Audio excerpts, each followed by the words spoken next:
વિદ્યાર્થીઓમાં વધી રહેલા માનસિક તણાવને લઈને સુરતમાં એક મોટો નિર્ણય લેવામાં આવ્યો છે। સુરત જિલ્લા કલેક્ટરની અધ્યક્ષતામાં કમિટીની રચના કરવામાં આવી છે। વિદ્યાર્થીઓના માનસિક સ્વાસ્થ્ય માટે નેશનલ ટાસ્ક ફોર્સની રચના કરાઈ છે।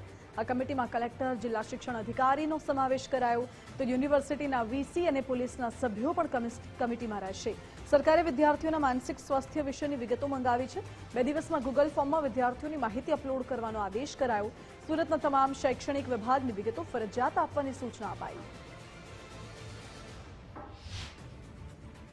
શાળાઓની અંદર આ બાબતે અવેરનેસ લાવી અને દરેક શાળાઓ આ બાબતે નોટિસ બોર્ડ ઉપર હેલ્પલાઇન નંબર, જો કોઈ બાળક જે છે અથવા તો વિદ્યાર્થી અનિચ્છનીય પગલું ન ભરે, આ માટે હેલ્પલાઇન નંબરો પણ આપવામાં આવે છે, જેથી કરીને એવા સમયની અંદર જે માનસિક રીતે રક્ષણ આપી શકે એવા હેલ્પલાઇન ઉપર ફોન કરી અને પોતે પણ કોઈનો જીવ બચી શકે આ માટેનું એક સરાહનીય કાર્ય થઈ શકે, આ માટે દરેક શાળાઓ પ્રતિબદ્ધ છે અને દરેક શાળાઓ આ કાર્ય કરતી હોય છે। તો એ માટેનું હેલ્પલાઇન નંબર માટેની અને કમિટીની રચના થઈ ચૂકી છે કે બધી બાબતો શાળાના શિક્ષકો, પ્રોફેસરોએ તાલીમ મેળવી છે કે નથી મેળવી, એ માહિતી એકત્ર કરવા માટે થઈ અને આ ગૂગલ ફોર્મ દ્વારા માહિતી મેળવવામાં આવી રહી છે।